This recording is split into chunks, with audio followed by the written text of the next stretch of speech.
నమస్కారం అండి. తెలుగు కథల వేదికకు స్వాగతం. ఈరోజు 30 సంవత్సరాల క్రితం నాడు ప్రచురితమైన ఉపద్రష్ట సాయి గారి కనిపించే దేవత అనే ఒక చక్కటి కథను విందామండి.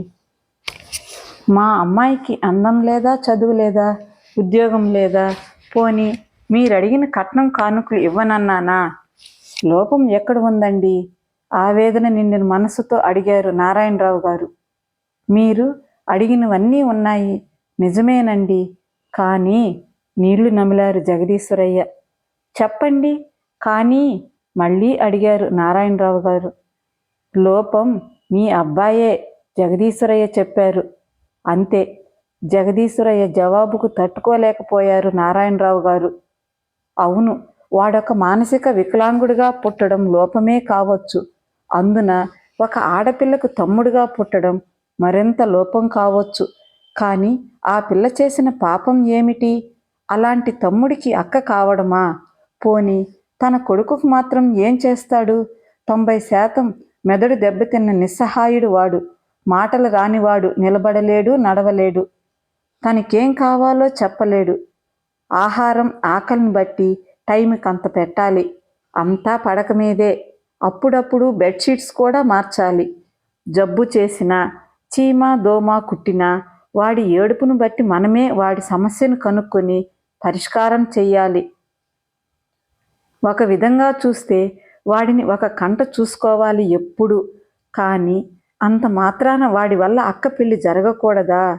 బాధపడుతున్న నారాయణరావు గారి మళ్ళీ చెప్పారు. అబ్బాయిదేముందండి, వాడు మావాడు, మాతోనే ఉంటాడు చివరిదాకా. అమ్మాయేగా మీ ఇంటికి వచ్చేది. మీకే భయము వద్దు. మావాడు అంతే అన్నారు. నిజమే సార్, మీ వాడే. కానీ రేపు మీ తర్వాత వాడికి ఎవరు దారి చూపిస్తారు?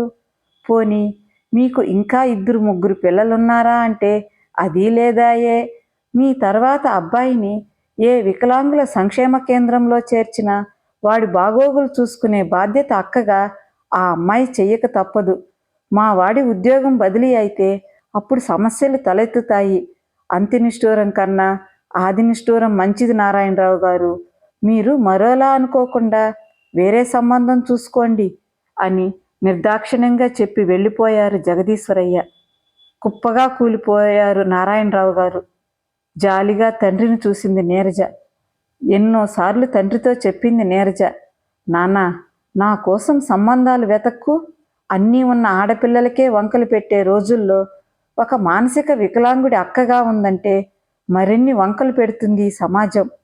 నా పెళ్లి కన్నా నా తమ్ముడే నాకు ముఖ్యం. భర్తకు అత్తగారు మామగారులకు పరిచర్యలు చేయడం కన్నా ఒక మానసిక వికలాంగుడికి పరిచర్యలు చేయడంలో లభించే తృప్తి చాలు నాకు.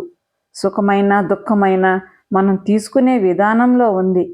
నా సుఖం నా తమ్ముడు, మరి సంబంధాలు వెతుక్కు అని. కానీ కన్నతండ్రి మనసు అలా కాదు. ఒక బిడ్డ వైకల్యం మరో బిడ్డ సంతోషానికి అవరోధం కావడం ఆయన భరించలేకపోయారు.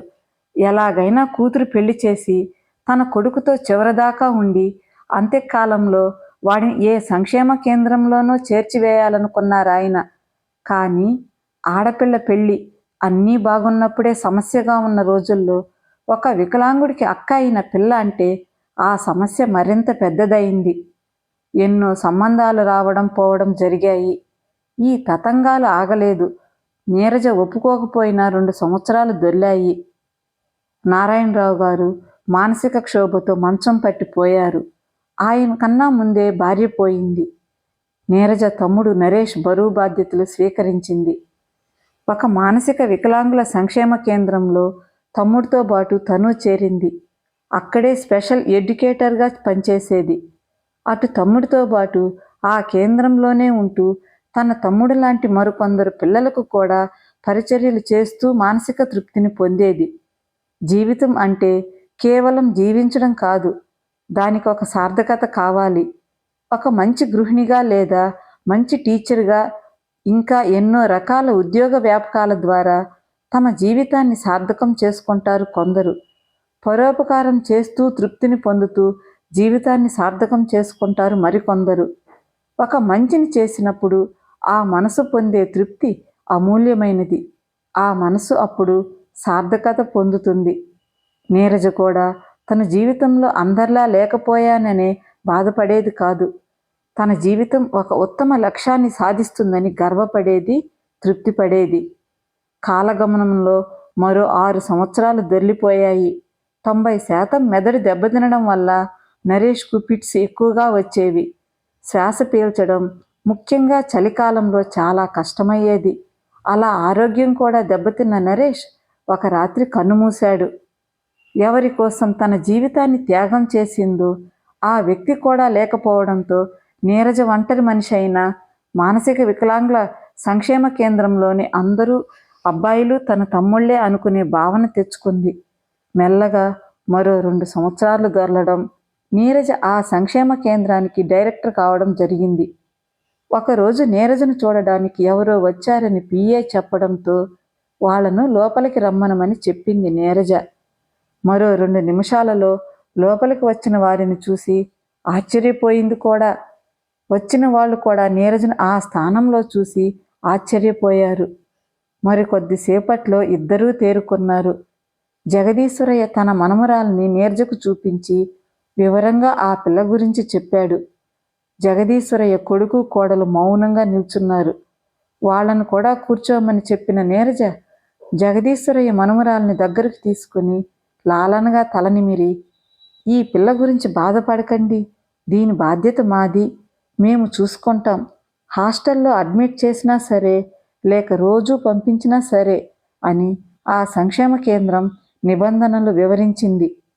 బరువెక్కిన గుండెలతో అక్కడికి వచ్చిన వాళ్లకు నీరజ ఆప్యాయత, అనురాగం ఎంతో ఉపశమనం కలిగించడమే కాదు, అంతవరకు సమస్య అనుకున్న తన మనుమరాలికి ఒక పరిష్కారం దొరికిందన్న తృప్తి కూడా కలిగింది. చెట్టంత జగదీశ్వరయ్య నీరజ కాళ్లకు దండం పెడుతూ, తల్లి, నువ్వు వయసులో చిన్నదానివైనా ఎంతో ఎత్తు ఎదిగి దైవ సమానురాలవైపోయావు. నన్ను మా వాళ్లను క్షమించి ఈ బిడ్డకు ఒక దారి చూపించావమ్మా అన్నారు. నీరజ ఆ బిడ్డను దగ్గరకు తీసుకొని, మీరు ఈ బిడ్డను నాకు ఇచ్చేశారు, దీని గురించి మర్చిపోండి అంది. కథ సమాప్తమండి. కథ నచ్చినట్లయితే ఒక చిన్న లైక్తో నన్ను ప్రోత్సహించండి. మరిన్ని చక్కటి కథల కోసం నా ఛానల్ను సబ్స్క్రైబ్ చేసుకోండి. ఉంటానండి.